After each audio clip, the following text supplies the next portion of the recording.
Hello. Hi, everybody. We are the Hello Jedi Archives. there. We review comic books and whatever is most recent and fun, especially Disney Plus stuff. And today we're going to review a couple episodes of The Visions. But if you're new to the show, introductions are in order. My name is John. The guy next to me's name is I'm Mike. Obi Mike. And I'm Bryce. And Bryce. All right. So we're going to just review the first 3 episodes of Visions. We usually do an after show of all the shows that come out, but because these all released at once, we can't really do an after show of all, was it 8 or 9 at once? So we're just going to do them in little blocks. There's 9 Today, episodes. First 3 episodes. Mm-hmm. All right. And I'm wearing my Visions pin that I got in Japan. Very cool. There. Celebration Japan. I went to the And Visions panel. we did get the Visions comic. I went to the Visions panel too. Yeah, that was really fun when we went.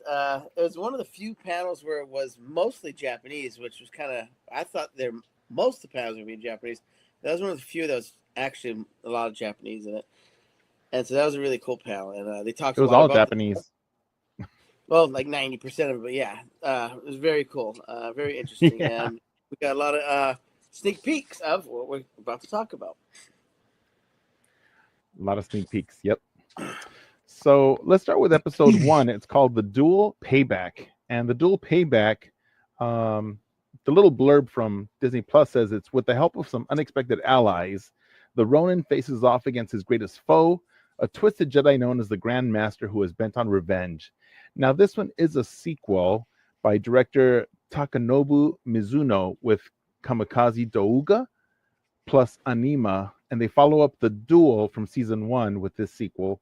And it was followed up previously by this comic issue of Visions, which also has the Ronin and his little trusty sidekick,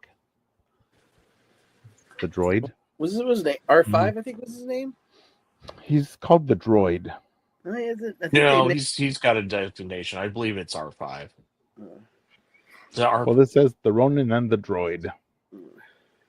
And this is directed by Takanobu Mizuno. The Duel, the playback, sees the Ronin face off against his greatest foe, a twisted and revenge-driven Jedi known as the Grand Master. R5D56. So he calls him R5 for short. Yeah, the first one they released, was it 3 years ago, 4 years ago at this point? Yeah. I think it's 4 years ago. Ended up being the most popular of the series, the Ronin. I mean, it kind of blew everyone's mind when it came out. Nobody was quite expecting. And then the twist at the end, when he had his own red lightsaber, that was pretty cool too. So this is the one that a lot of people wanted to see a sequel of. And they, right off the back, it was the first one. So it's really cool that they did that. Mm-hmm. Yeah, it's cool to see a Sith hunting former Sith, which is pretty cool. And of course, these are not canon, so they can explore these non-canon topics. So it's nice to see that. So in this one, Mizuno's team landed on a Jedi villain, which is also non-canon. And we see this flashback to where the Ronin had battled this Jedi, and he messed him up pretty bad. Chopped him up, he sliced and diced him, and cut off his legs, but he didn't kill him because the Ronin's not a Sith anymore. He's a former Sith, so he left him alive. But that left this Jedi with a lot of. I think at the time of that duel, though, he was a Sith. I guess that is a good point. I wasn't really sure if that was clarified or not. Because I don't like the way the flashback happened, like because he had a cloak and he seemed. What is a Sith? Like technically now, he could still be a Sith, just not with super evil intentions, I guess. But yeah, so it's really interesting where that would land. I had to shut my door. My dog had a squeaky toy. Yeah, well, he may have been a Sith, but his morality is not like the way we think of the Sith, like pure evil, because he didn't kill him. Yeah, And even Mizuno's team did say specifically that the Ronin now is not a Sith. He's a former Sith. He's Yeah, I a don't think he's seeking hunting. power, so I think that's kind of what he was probably Mhm. guess is defined as a Sith. Yeah. But does want to murder people. He wants to kill others. So Well, it's he wants, yeah, he's trying. You kind of get the feeling that he's trying to find balance, right? Because he mentions, like the balance between the light and the dark. Right. Right. And then Mizuno's team was aware that George Lucas cited the works of Japanese director Akira Kurosawa as an inspiration for Star Wars. And with this, they also wanted to draw out the existing Kurosawa influence from the setting. So they kept Kurosawa's Yojimbo top of mind for the first shot. And they were pouring out all their gratitude for George Lucas for his creation of A New Hope. So this sequel draws more from Star Wars The Empire Strikes Back and Star Wars Return of the Jedi. And that's why they had the location for the Ronin's battles on the snowy mountains, which are reminiscent of Hoth, and also on top of the artificial island scenes that were inspired by the Battle of Endor. And we also had Ewoks, which is pretty cool because I love the Ewoks. well, yeah. I mean, Well, and you could tell a lot of the sounds and stuff were pulled from those movies as well. And how about the bar? The bar, the location of the bar. It was the upside down AT-AT, I don't know right? what that is. It's an AT-AT. I don't know what that is. Because even in the video that you play on StarWars.com, they call it an AT-AT. So maybe you should go watch StarWars.com and listen to that video where they call it an AT-AT. So there's an upside down walker. I remember that. Yeah, it's an AT-AT. No. I do want to go back to what Bryce said. The audio was just maybe the best part of the story. Actually, they did a great job with the audio on it. It just the sounds, the music, it all sounded really, really great. Wasn't distracting. Like the art, some people find they love the art. It can be a little distracting, a little messy. It was intentional, obviously, but the audio, the audio was really the home run for me on this. I really loved it. Oh, speaking of the art, though, the animation, didn't you love the way that when the big bad shows up? I mean that Jedi, and he starts fighting. He just kind of like does flashes, and Oh yeah, almost like he teleports or something. Like he teleports. Yeah, well, did you know he's not really human anymore? Right, but did you know that the way they did that is they had actual samurai warriors? They filmed them and superimpose the animation on top of them to create those scenes. I read that that's what they did to do that. So it was called the Grandmaster's overwhelming speed and strength. Where it's called a ghosting effect. It was a replica of an image that was superimposed on top of itself, then layered on top of a realistic fighting choreography, where they brought in real sword masters, and the choreographers were doing the choreography. Actual people did that choreography of those fight scenes, and they superimposed the animation on top of that. So I thought that was pretty cool that they went to all that extreme to have. They did that in the Clone Wars with the Ahsoka and Maul, right? So it'd be cool to see makings out, see how that looks. It'd be really cool. Yeah, I like when they take that extra step for animation. Yeah, it's pretty cool. What did you guys think of the actual story of this? I like the story. It was it kept my attention. It was interesting. It was a little bit mysterious too when they brought because first he was there fighting that Sith, right? The Twi'lek Sith warrior, and Annie San, right? And she's also an homage to the female samurai warriors known as Musha from the Japanese culture. So that was pretty cool that he was there fighting her, and that's when the big bad showed up. So I like that a lot. And he didn't let. It was definitely a cool twist, yeah. Especially because they come down in Republic gunships. So you think they're all good guys, the Jedi, and really they're just not. Not Yeah, and that's at the one thing all. because we had similarities with like the original trilogy, but yet those gunships were straight from Clone Wars. Well, Yeah. the shield and the sound from the shield, that's the thing. I think I remember was all from the Oh, Phantom Naboo. Menace too. Yeah, Oh yeah, Yeah. 100%. sound. I was like, oh, I love that sound. It sounds so cool. So Yeah. So to share a lot of those Easter eggs and like behind the scenes, I do have from the StarWars.com. If we can share the screen now, John, I can go through some of those. We have here, if you can see that, they pulled a panel. These Easter eggs in the sequel from the duel include a Gonk droid that was serving Odin stew and sake. yeah, it was like a jeep for him.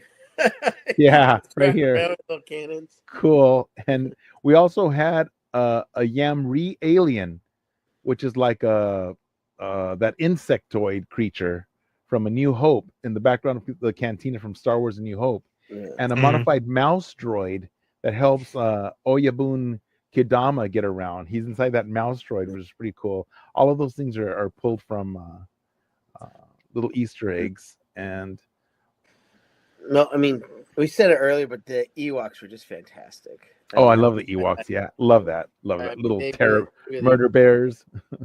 yeah. And it was just like Return of the Jedi. One of the best things Return of the Jedi. Mhm. Guys help Hmm. over, and you see some of them die, and you're just as sad this time too. For Yeah, sure.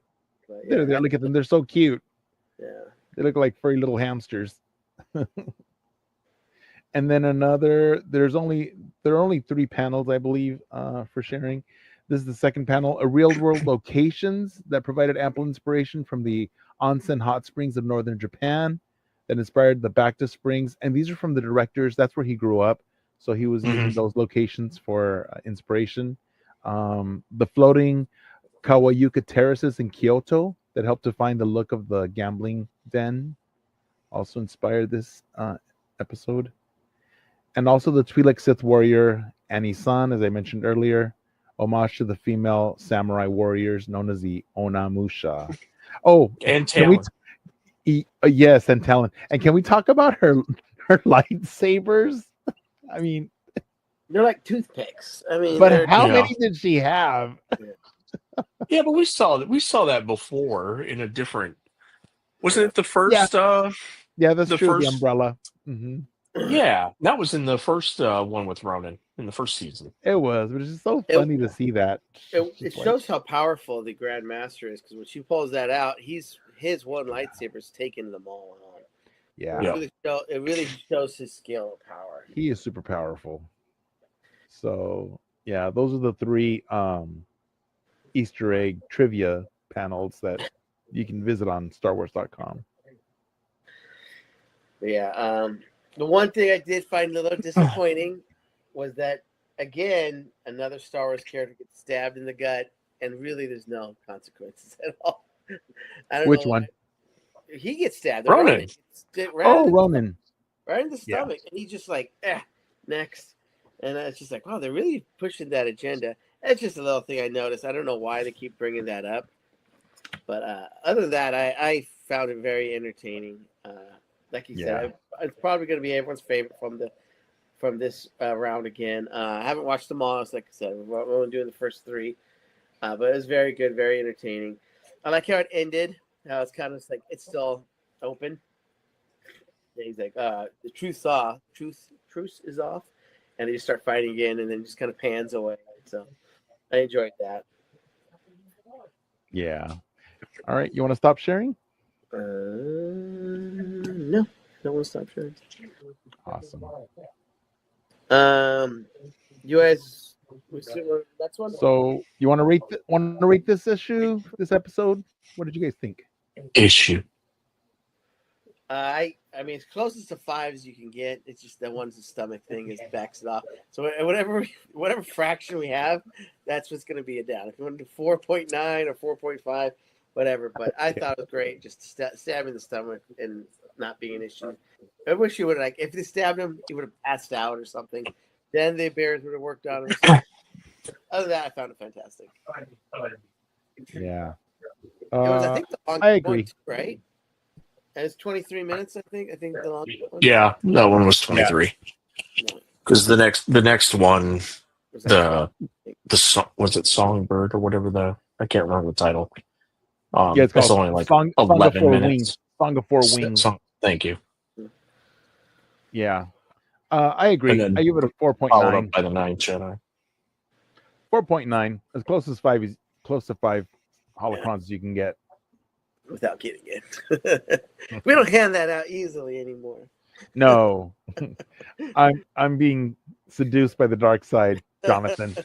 There's a lot of dark side in this episode. There's 3 dark Yeah. sides in this episode. Yeah. Bryce? I'm giving it a 5 because I'm just going to be a contrarian and just. I mean, what's the difference? What's the difference between 4.9 and 5? yeah, it's gonna be 0.1. All right. So that one we all loved. Yeah, we did love it. We did love it. That was expected. Now, see, I Yeah. want to get on to these other ones that you weren't really expecting. What brand new stories? Kind of like, oh, what's going on here? And it's they're entertaining as well. Yeah, episode number 2 is called The Song of Four Wings. And this one's a brand new episode, has new characters. It's not a sequel of anything. So that was nice. So they followed up the first episode, which was familiar for us, with something new. So it's a princess turned rebel, protects a child from the might of the Empire on a snowbound planet. So it was an interesting story. In Studio Q's The Song of Four Wings, the action unfolds on a snowy planet in a remote corner of the galaxy far, far away. And the band of rebels is led by our heroine warrior Crane, and they're battling imperial forces when the story begins. And this is by director Hiroyasu Kobayashi, who took inspiration for the dramatic setting of this wild adventure from the snow country region of Japan, where he grew up. And the illustrator is Shinya Mizuno, and she was recruited to bring the character designs to life with a sense of cuteness, which there's a lot of cuteness in here, and relatability, such as Crane, the warrior princess. So, and this pays a lot of homage to a lot of heroines in Star Wars. How many of them did you guys pick up? I mean, it just feels like I was like the princess. I'm like, that just seems like a lot of Star Wars heroines, the princess. So, and then was that actually Akbar she was talking to, or is this? I don't know if it was Akbar, but it definitely Mon Calamari. Yeah, definitely for sure. Yeah. Well, there were homages to the goggles that Rey wears, right? Leia's iconic blaster from A New Hope, and some other things. Which, when we get to the end, we share all the stuff from StarWars.com, because they have a lot of trivia slides that we'll be sharing. I'll pull those up. Her name was Crane, and I thought that was interesting because in Japan, they have, the Japanese culture, they have the 1,000 cranes will grant you a wish. So when I was a child, I was really into origami, and so I learned about the 1,000 cranes, that if you had something you really wanted, like let's say that somebody was sick and you wanted them to get well, you could say, I'll fold these 1,000 cranes so that somebody will get well. You would fold these 1,000 origami cranes, and when you finished folding them all, then it would bring health to that person, or something like that. Anything that you had to wish for. And so this character, her princess name is Crane, the warrior princess. And then the crane shows up in the episode. So I'm like, oh, that's pretty cool. And that's the origami crane. So it's an easy origami to fold. You can fold it quite quickly. So I like that a lot. Did you fold one for the show? I sure can. No, did you? You don't have time to fold one. I can do it right now as we're talking. I'll fold one. It was definitely short, which I liked. It was short and sweet. It was sweet. It was maybe, I know it was intent, like you said, they brought someone in to make it cutesy. Yeah. But for my liking, it was maybe a little too cutesy. But I mean, everyone each their own. But for me, it definitely was a little too cutesy.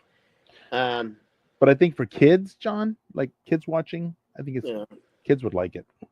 Yeah, I don't know how many kids are watching Visions though, so I think it's definitely more of an adult thing. But I'm sure there are some kids watching it. But yeah, I think adults that like Star Wars that have kids can yeah. share this. Oh, Bryce, did you share this with your daughter, with Sophia? Or S- Bryce? Sorry, she was. Sorry, we've been trying to get her to go to bed for 2 hours. Uh-oh. Yeah. But I'm thinking like parents of Star Wars parents who have kids probably would like sharing something like this with their kids. Oh, the Yeah. origami stuff? No, these episodes, Or, like these cute yeah. episodes. No, we usually sit down and watch these together. Yeah, see, I, so I think it's appropriate for you kids. definitely see how this one would be like a kid's favorite over like the Ronin one. I think kids would like it. Yeah. But like the kids like the Jedi Adventures more than the Clone Wars because the Jedi Adventures is aimed for kids, so Yeah. not adults. Uh. Oh, and the other cute thing about her astromech Tortu, he plays he plays an EDM adventure playlist, right? He plays cassettes, right, or little tapes. Yeah, it was very. It was also based around music a lot too. Thanks for Yes. because that was definitely. I mean, she says it right off the back as something important to her because he's the only one that can play my music, and so it's definitely it's a sub theme of the show, of the episode. So it's very cool that they brought that in. Then when all the action happens, it was definitely an upbeat Star Wars type audio music.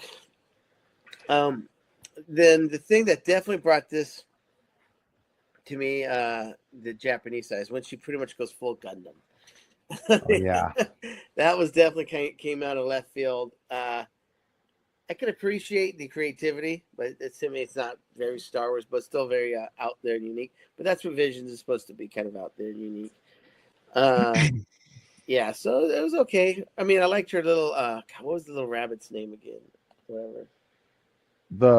Tortu was the droid. Not the droid, the little Oh, rabbit. whoop ass. Whoop ass. Well, it's whoopas. Whoopas, but I called him whoop ass. It was Whoop-ass. WOOPAS. Did you catch that the ship at the end looked a lot like the Outrider? So I was wondering if Dash Rendar was in there. Yes, I did. I like that a lot. I did love that design of that ship. Oh, that's a cool looking ship. Yeah. I did. I like that a lot. But yeah, the little creature's name was whoop ass. He was pretty cool. So look, you guys, here it's coming along. Yeah, overall for me, I liked it. It was short, sweet, a little cutesy. Not But my you're right. Sound was really important for this one because there was a lot of music, a lot of distinct sounds from the composer. So I think the composer Towa Tei was really important for this episode. Yeah. So, and the other one, music was important for this one was definitely very important. The music was, and all the distinct sounds, because even Tortu, the droid, had a lot of distinct sounds too.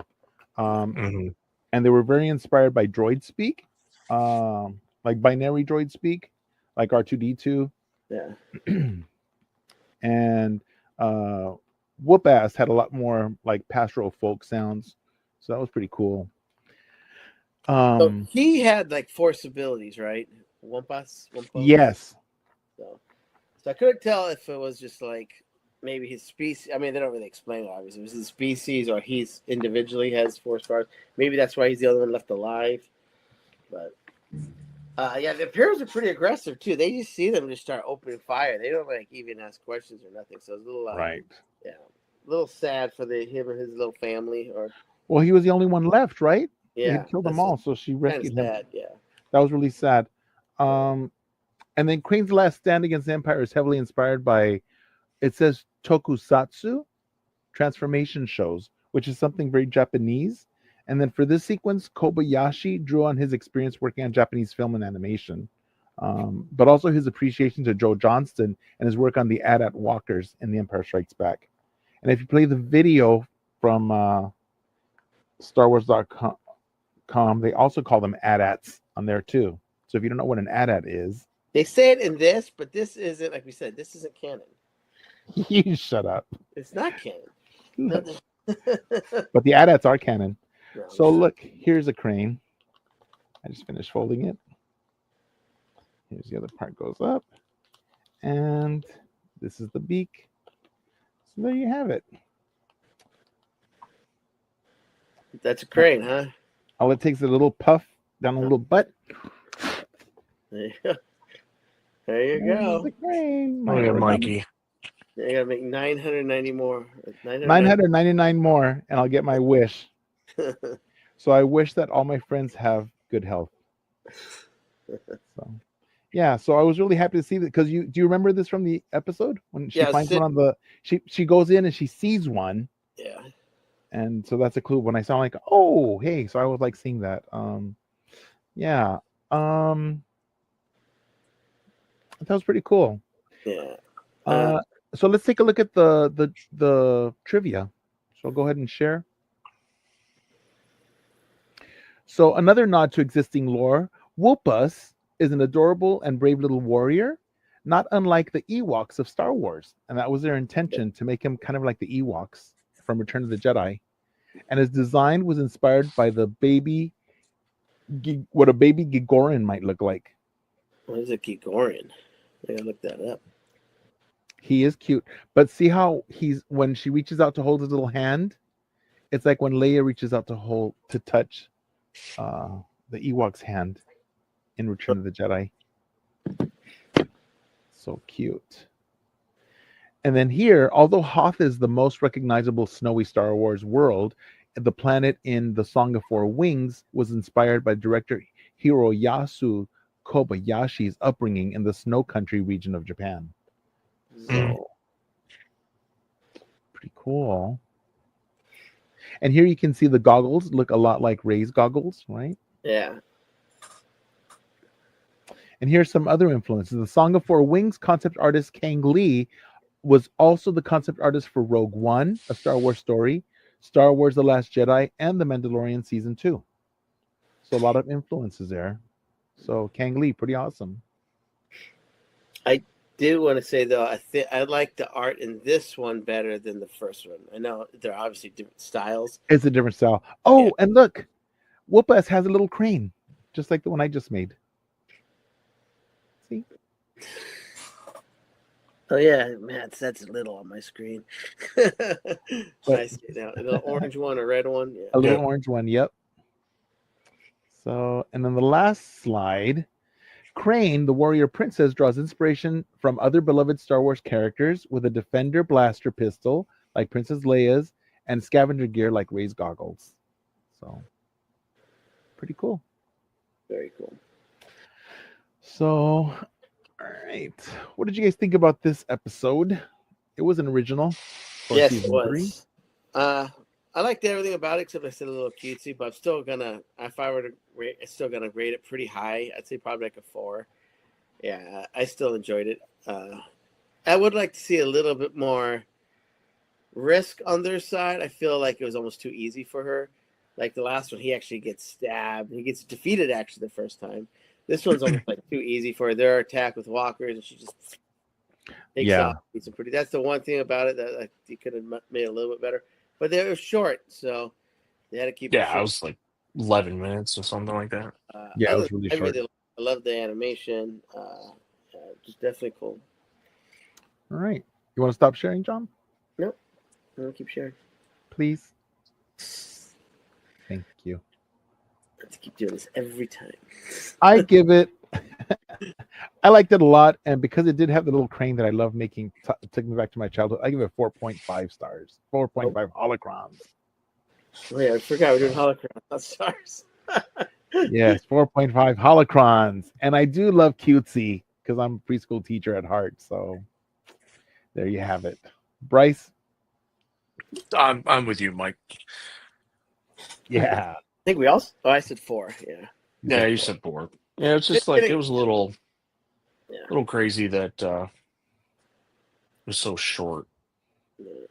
Yeah. I'm really interested to see if they gave them each different allotted times. It's because to me, this isn't on TV. This is on a streaming service. You have technically infinity amount of time.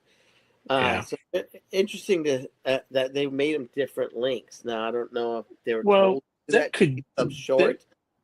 that could be like within that specific team's like wheelhouse, like like like the people that worked on the Ninth Jedi, right? Like that's the next one that was 24 minutes, and you have the varying, but the people that probably worked on that probably are just used to compacting the story in that amount of time.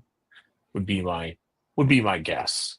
Because you're right, they would have however long they really want within a certain realm, but that particular writer and artist was probably like, well, this is what we do, and this is how we tell our stories. Mhm. Plus, I think when you're doing an animation for a certain age group, the younger the age group, the shorter the animation has to be, because younger Yep. children have a shorter attention span. So it seems to me like the one that second episode is really geared for a younger child, so it has to be a shorter And play.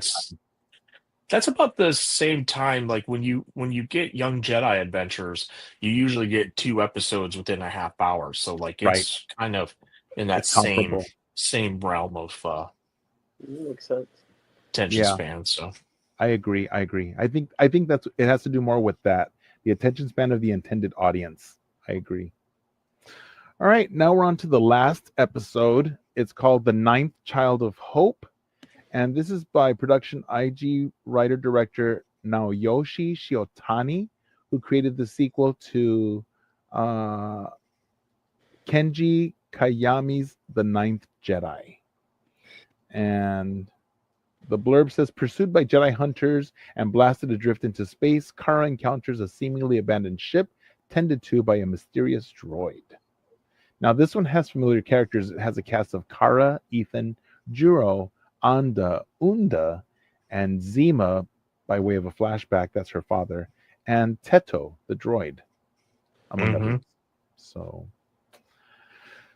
in this one, Naoyoshi Shiotani inherited the writing directing responsibilities from Kenji Kamiyami. So he's not the original one who did the first episode, which was in season 1, but he's doing the sequel, which is interesting because it's somebody else taking it on. Yeah, it's very because it's almost like I'm making a sequel for something you made. So right, it's very Last Jedi. Yes. right. So usually it doesn't do well, but I do like the sequel. And in this follow-up, they're being pursued by Jedi hunters, and she gets blasted adrift into space, the young Jedi Kara, which, if you'll recall from the first season, which was 4 years ago, she barely escaped with her life because she took those lightsabers up to the. And now when because I rewatched that first episode, and it looked like Starlight Beacon. I don't know if you guys rewatched it. Yeah, definitely saw. I remember Starlight Beacon. Didn't she have something to do with the lightsabers? Like she could make them show. They would change color, right? Yeah. Depending on whoever controlled it. But when she held it, it was clear because she wasn't strong in the Force yet. But now it's definitely strong green. So you can tell she's grown in the Force. And her father told her, as you get stronger in the Force, it will show your true color. And she kept saying, I wonder what color it will be, once I get older. So we can tell that she's grown stronger. And she does get blasted into space because when their ship gets shot at, there's a breach in the hull and she gets sucked out. And it was really cool how she gets like this instant like shield around her, right? Yeah. So she doesn't just die in space, which is cool. I'm like, why didn't Leia get one of those? When she got blasted out, that would have been cool. Too expensive. She's only like the general of the Republic, or they couldn't afford one of those for her. But anyway, that was really cool. I like that. And but then they left her, and she's like, "Hey, I'm still out here." Yeah, boom, they all took off. Her. I was like, "Oh my god!" Talk about like gotta be the scariest thing, being left and floating in space. It was like, right. I know, but she went into a forced trance, and I remember that from reading the books with Luke, how he did the same thing, like in the EU. So that was pretty cool. The Jedi can do that. They go into like a forced trance to conserve energy. called sleeping, Mike. She went to sleep. No, it's different. I do forced trance down there. Let's not talk about your forced trance. Oh boy. So Shiotani says it was an honor for his team to put their stamp on Kara's journey. Um, he noted that Kara seemed to be at the start of her growth in the first episode, so he got to show her progression now at the latter end of her growth. And so his story shows the moment that Kara, having gone through the events of the story of the previous one, makes the decision for herself to become a strong Jedi. Because at the beginning, she kept saying, "Oh, I can't do it. It's too hard. I'll never be a Jedi." You know, she kept complaining a lot. But in this one, she had a different. She made the decision to be a strong Jedi, and Teto's presence is key to bringing that out for her in this story. Mm-hmm. So, Yeah, it's kind of a tragic episode. I mean, I did cry. Yeah. I'm not gonna lie. very, very tragic episode. Mhm. I mean, she pretty much ends it by she's crying, hugging the other droid. I'm like, it's a little tragic. So. It was Yeah, I got tragic. to rewatch that one because like I was while we were doing um the duel, um I had it on because I hadn't had a chance to watch it. So I gotta go back and rewatch it. Watch this one and pay attention because it's really. I mean, I liked. I could pick up some things like I was trying to read the closed captioning while I was going, but you could just definitely tell there was some emotion there that like reading just doesn't invoke it when you're seeing it. So Yeah, this one I really enjoyed reading the Arabesh. So there was a lot of little Arabesh things to read. Like when Teto finds her floating in space, he's like, "What is this?" And he looks through his little binoculars and it says yeah, human. I'm like, "Oh, cool." And he pulls her in, right? Because he like senses what it is. And then yeah, when they go to find his master, who's been in that back to tank, and she's like, "Oh, that war ended like hundreds of years ago." I'm like, "Uh-oh, he's been in a back to tank for hundreds of years." That doesn't sound too good. And when she right. finds him and she reads the data pad, it's like it says, deceased, whatever. I'm like, oh. So I read that the So, Arabish in there. one thing I like that the Ninth Jedi has done both times now is they the alludes to there's more going on. More going on. Yes. In the first one, that's why everyone liked the Ninth Jedi. It's like, oh my god, I don't know what's really going on. So, and it's Yeah. the same thing with this. They're being hunted. You don't know by who. She's with some other people. You don't really know who they are. Now Mm-hmm. you're on this space station. You don't know what's going on here. Thousands of years. Who's this old master? There's so much more alluding to going on, and then at the same time, you're focused on one child's story. So I think that's for the Ninth Jedi. I mean, again, to me, this is I want to know more. This is the only one like I'm watching. Like really want to know more of it, and I think Yeah. great job at making you think that. Like I want to know. Okay, what's next for her? What's next? I'm Well, like, you're not gonna have to wait too long. is this the one that's getting a series, or is it the one that's going to get more episodes, like another episode? This one is. No, This this is one. getting its own series. Yeah. 2026. And It they just is. do a great job at making you know there's more. I mean, all of them, there's more, but you're not like, oh god, I need to know what's more. But this one really does a great job at that, and so it was my favorite one the first time around, and so I haven't watched them all yet, but so far it's my favorite one. Again, like I just want to, and yeah, at the same time, it's a simple story. She's being hunted, and she befriends a droid. She helps the droid, and then the droid helps her, and pretty much sacrifices himself to save her. And God, it's such a I know. heartwarming story, and like it's good. I really liked it, enjoyed it a lot. I know. And you know what? This one has tones of like the original Star Wars, because when you saw the original Star Wars, A New Hope, there were all these questions too, because it was focusing on the story of this one boy, but all these things came up of like, oh, your father fought in the Clone Wars, but they just like alluded to all these other things, bigger things in the galaxy, but they weren't important at the time. But there were all these other big stories, like, oh, all these things are going on, and they were all these questions in your mind, and they did get answered, but like 20 years later, 30 years later, right? Yeah. But there were these big things that you could always like fantasize about, like, what is all this? And it was just like stuff that went on in your mind, but it focused on this one story of this one farm boy. Like this was focusing on this one girl, Kara, which is really cool. And she's out there searching for her dad. So it's a good story. It's very heartwarming. I like that a lot too.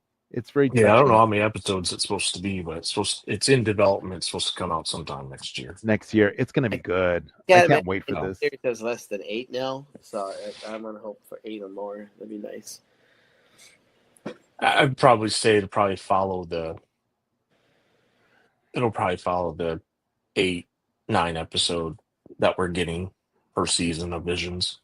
I'm gonna pray they do it like Andor and give us more. Because whenever they've done more episodes, it's better. If I also something's really wouldn't be good, they can give shocked us if it was more. only 6. You know, Don't say it. like Well, if it's 6-hour-long episodes, it wouldn't be bad. It's no, not. we'll see. They're going to be short. They're going to max like this 24. Yeah, I don't know. Like what? So what do we have? What do we have? We have confirmed for next year: Mandalorian and Grogu, Ahsoka Shadow season Lord. 2, Maul, Shadow, Yeah. Shadow, what's Oh, Shadow Lord.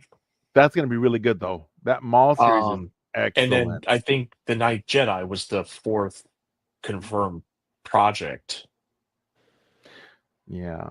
Well, let's go on to the trivia slides from StarWars.com. We can share now. So these are the Jedi Hunters, and they were designed with armor and headwear that's inspired by warriors from feudal Japan. That's pretty cool. I thought they were ducks. I know that's what They I do was. look I like thought ducks. like they were like robotic Darkwing Duck. That's It exactly- does. It does look like that, but it's actually just feudal Yeah, Japan They got a bill. armor. Yeah, and you guys saw it was kind of almost like a samurai type helmet too. So Yeah. There could be samurai ducks, space samurai ducks. And then concept artist gave Tedo's body plating a design reminiscent of a butler's tuxedo to reflect his characterization in the short as a ship's service He droid. would have been such He- a great. he also looks like he belongs in the Fantastic Four as well. He does. He does. He would have been such a great like sidekick for her going into her show. I But know. I get how what makes this episode so strong is the fact he has to sacrifice himself. That made me Yeah. cry. Spoiler alert, by the way, if And you it- haven't seen it. Yeah, it's kind of funny because like the eyes, like his, the eyes and everything are so reminiscent. Like I know everyone's going to say, "Oh yeah, it's like BD1," but it's not BD1. It's Wally. I was gonna say Yeah, Wally. Wally. Yeah. I thought Wally right away too. Yeah, it's kind of cool. But he does look like a Fantastic Four character. But he like Oh he's yeah, sure. he's trying to defend his manager, his master. Then he finds out she's a Jedi. He totally says, "Oh, help me!" And then she does help, but he's a little sad. We find out he's dead, but he's still grateful for her help. And then kind of becomes her friend. And then because she's there for him, he sacrifices himself for her. And I it's just know. such a sweet He's- story and sad He story. saves her. Yeah, several times when she's about to get I it, he know. jumps in, gets his leg off, throws the flash bomb, and then again later, And then he tells her, it's okay. I'm a droid. I don't have feelings. It doesn't hurt me. It's still sad though. Yeah, Designed to repel lightsaber strikes, the Jedi Hunter's electro staffs are modeled after the weapons carried by General Grievous Magna Guards in Star Wars: Revenge of the Sith. Yeah, that's pretty That's cool. cool. When I saw it, when they started wielding, I was like, "There we go." Yeah, Right. Yeah, they're pretty cool. and that's the last slide of that for the trivia. So, all right. So, what do you guys give this last episode in your ratings? Well, from what I saw without hearing it, I was at a 4 just based on what I was able to decipher. That will change once I have to get a chance to go back and rewatch it. When we review the next ones, you can tell us your final score on it. Yeah. No, I will because I got. John, what do you give it? Oh boy. I'm gonna say a 5 because this is the one that had the stakes. Remember, I said I like the big Yeah. stakes. Like the second one nearly had none, and the first one he did get stabbed, but then it was like nothing. But he did have stakes. He get defeated and came back, so I like that. But this one was rough, man. It was like you said. She gets beat by them the first time. He comes and saves her, then sacrifices himself. Keto dies. Yeah. So Yeah. I really liked it. I'm gonna go with 5 because also when I'm watching, it's the one that I like the most just watching. So I Yeah. have to give it a 5. So I give it 5 holocrons also. It has that flashback to the first season, and the flashback wasn't exactly the same as the first season. It actually gave a little more details, like a different vantage point. it was a So- Yeah. Yes, because I saw the first season again, the first season episode. I'm like, oh, I wonder if it's the same, but it wasn't, because this director animator redid it from his perspective. So it's Right. like, so that was pretty cool, because you can have like Salvador Dali does a painting, right? And then let's say that Matisse does that same Salvador Dali painting, but in his style, it won't be the same painting.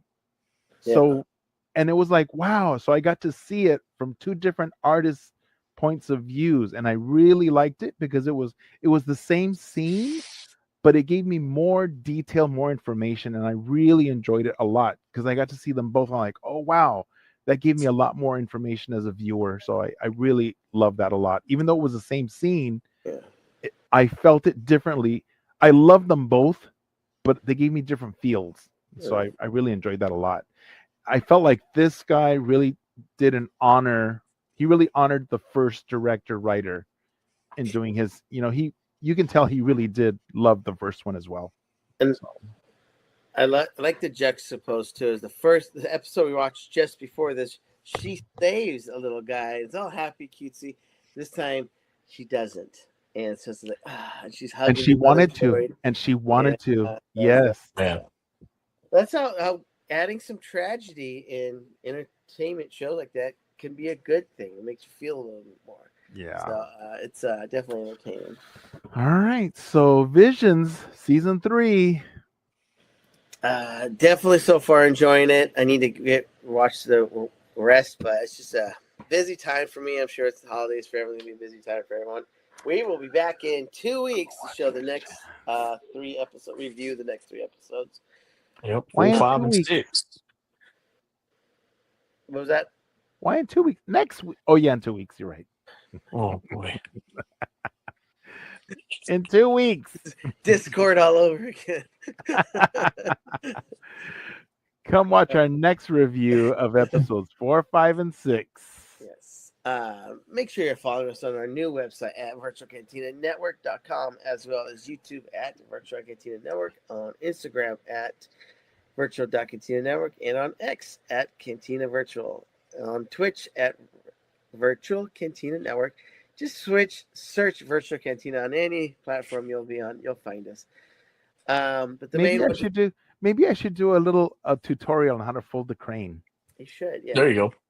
Yeah, I think I'll do that. I'll do a little tutorial. No, on how we'll to do fold it your on own the little very crane. last episode. Just show us, we'll review. We'll show us how to do a crane. Yeah, I'll do that. It's really quick and easy. Yeah. Be sure to like, follow, comment, hit the little bell, all that good stuff. We love hearing from you guys. If you agree or disagree, please comment. Visions. We'll comment back and let you know you were wrong, or admit Mike was wrong. One of the two. Right. And let Jonathan know that. Let him know what an AT-AT is, since he doesn't know. No idea. All right, guys. Anything else? Final words? Thanks for joining us. May the force be Thank with you. you. May the force be with you. For light and life, Bye-bye. we are all the Republic.